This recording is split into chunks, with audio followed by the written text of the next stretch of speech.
நான் என் உயிரை மாய்த்து கொண்டேன் என்றால் பாவம் என் குழந்தை அனாதியாகி விடுவாள் என்று நினைத்துத்தான் அம்மா நான் அன்று 6 வரை நான் மட்டும் போகவில்லை.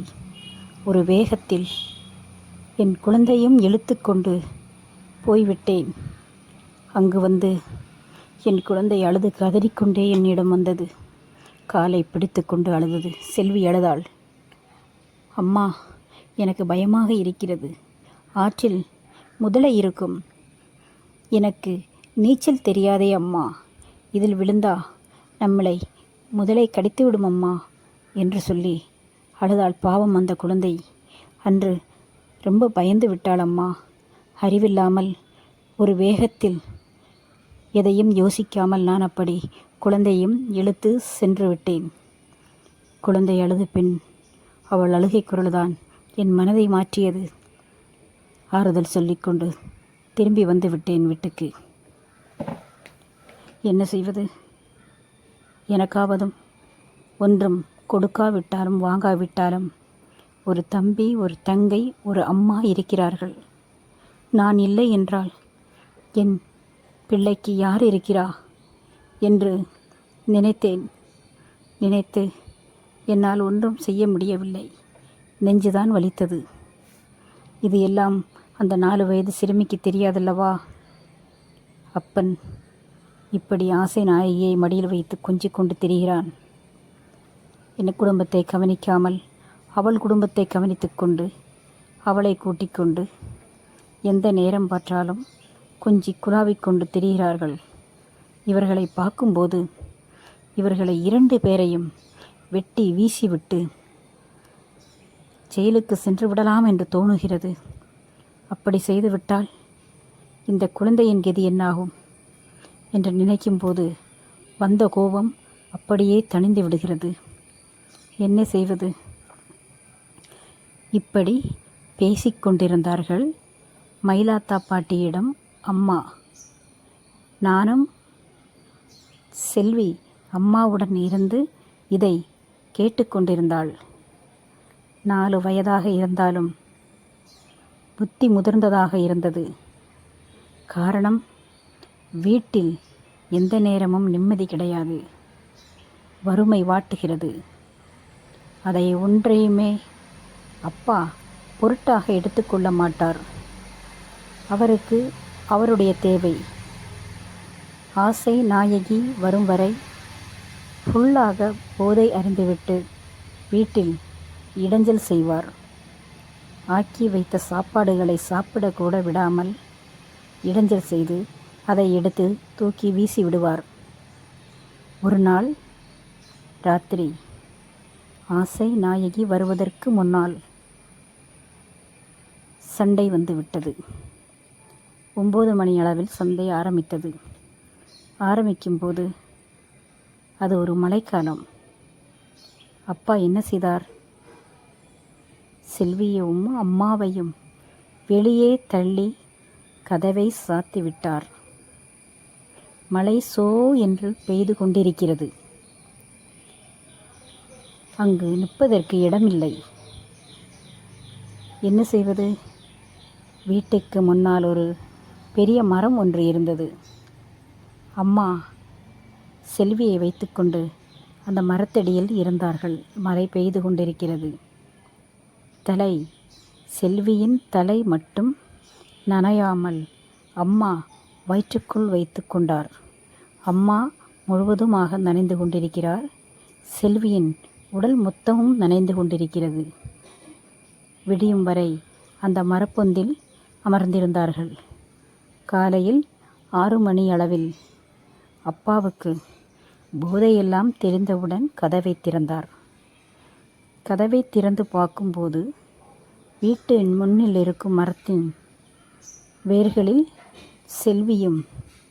செல்வி அம்மாவும் ராத்திரியெல்லாம் தூங்கவில்லை இல்லையா?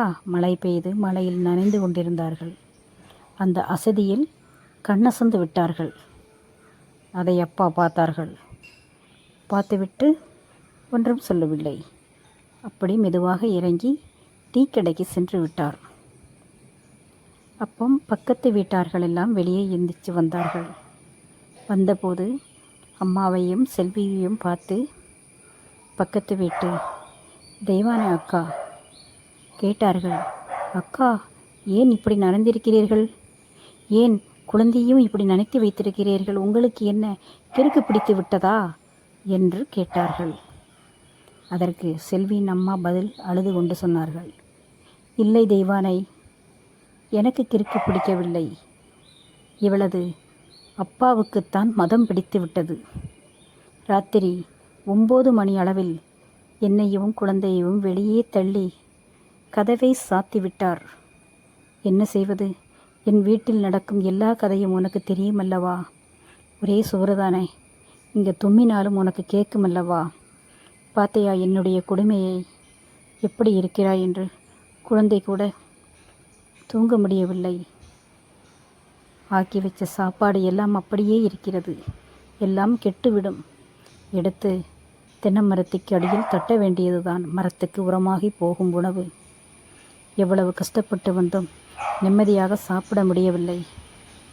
குடிகாரன் கையில் மாட்டிக்கொண்டு இவ்வளவையும் அனுபவித்து கொண்டிருக்கிறேன் தெய்வானை என்று சொன்னார்கள்.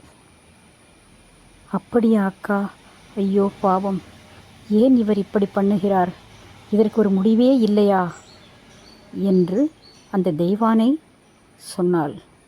அதற்கு செல்வியின் அம்மா பதில் சொன்னார்கள், தெரியவில்லையே தெய்வானை, ஒரு முடிவே இல்லாமல் தான் இந்த கதை போய்கொண்டிருக்கிறது.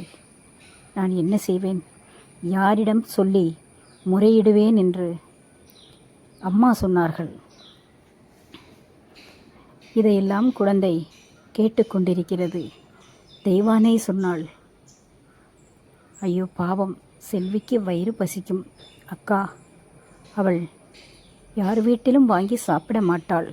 நீங்கள் அப்படித்தானே குழந்தைக்கு சொல்லி கொடுத்திருக்கிறீர்கள். இப்படியெல்லாமா சொல்லுவார்கள்? குழந்தைதானே, உங்களுக்கு மட்டுமால் அவ குழந்தை? இல்லை, பெற்றால்தான் பிள்ளையா? மற்றவர்களுக்கு அது பிள்ளை கிடையாதா? ஏன், நாங்களெல்லாம் என்ன அவ்வளவு தாழ்ந்தப்பட்டவர்களா? எங்களிடம் வாங்கி சாப்பிட்டால் என்ன? நாங்கள் சொல்லி காமித்து விடுவோமா என்ன? ஒரு பச்சை குழந்தைக்கு ஒரு அன்னம் கொடுத்தால் அதை சொல்லி காணிப்பவர்கள் நல்ல மனிதர்களா? அவர்கள் நல்ல மனிதர்களாக இருக்க மாட்டார்கள் அக்கா. ஏன் அப்படி சொல்லி கொடுத்தீர்கள்? நீங்கள் சொல்லி கொடுத்துவதை அவள் அப்படியே அதை கடைப்பிடிக்கிறாள். துடியும் நீங்கள் இல்லாத சமயமும் எவ்வளவு பசி எடுத்தாலும் அந்த பசியை தாங்கிக் கொண்டு அந்த சிறுமி தொட்டாங்குச்சியில் மண்ணை அள்ளி விளையாண்டு கொண்டுதான் இருப்பாளோ தவிர, யார் வீட்டிலும் போய் எனக்கு பசிக்கு, எனக்கு ஏதாவது தாருங்கள் என்று வாய்விட்டு அவள் கேட்க மாட்டாள். உங்கள் பிள்ளை, அதில் அது சொக்கத் தங்கந்தான் என்று தெய்வானை அக்கா சொன்னார்கள். என்ன செய்வது தேவானை? அப்படி சொல்லி கொடுத்து விட்டேன். அப்போது உள்ள வேகத்தில் குழந்தை அதை மறக்க மாட்டேன் என்று அடம் பிடிக்கிறது. என்ன செய்வது? அவள் மூளையில் அது பதிந்து விட்டது. என்ன செய்ய? அதற்கு மருந்து இல்லை என்று பேசிக்கொண்டு இருக்கும்போது அப்பா வந்து விட்டார். அப்பாவை பார்த்து பக்கத்து வீட்டு தெய்வானை அக்கா கேட்டார்கள், அண்ணா, நான் இப்படி சொல்கிறேன் என்று நீங்கள் தப்பாக எண்ண வேண்டாம். ஏன்? எனக்கு தாங்க முடியவில்லை. ஒரே சுவரல்லவா? நான் தும்மினாலும் உங்களுக்கு கேட்கும், நீங்கள் தும்மினாலும் எனக்கு கேட்கும். அந்த அளவில்தானே நம்ம வீடு இருக்கிறது. உங்கள் வீட்டில் என்ன எல்லாம் நடக்குதென்று எல்லாம் எனக்கு தெரியும். யாரும் சொல்ல வேண்டாம். எனக்கு மனசு தாங்களே அண்ணா. நீங்கள் என்னை தங்கையாக எண்ணாவிட்டாலும் நான் உங்களை அண்ணனாகத்தான் எண்ணுகிறேன். உங்கள் தங்கையாக நினைத்து கொள்ளுங்கள் ஒரு நிமிடத்துக்கு. ஏன் இப்படி பண்ணுகிறீர்கள்? பாவம், அந்த குழந்தையை பாருங்கள். அந்த அக்காவை விடுங்கள், குழந்தையை பாருங்கள். பாவம் இல்லையா? உங்களுக்கு குழந்தையாக பிறந்ததல்லாத வேறு என்ன பாவம் அது செய்தது? ஏன் இப்படி சித்திரவதை செய்கிறீர்கள்? உணவருந்தாமல் மழையில் நனைந்து தாயும் பிள்ளையும் இப்படி ஒண்டிக் கொண்டிருக்கிறார்களே, உங்கள் மனசு வலிக்கவில்லையா அண்ணா?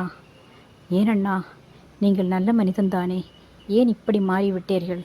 மதுவுக்கு அடிமையாகி குடும்பம் சிந்தி சீரழிவதை கவனிக்காமல் இருக்கிறீர்களே என்று தெய்வானை அறிவுரை கூறினாள் அப்பாவுக்கு. அப்பா அதற்கு ஒன்றும் பேசாமல் தலை குனிந்து கேட்டுக்கொண்டிருந்தார்.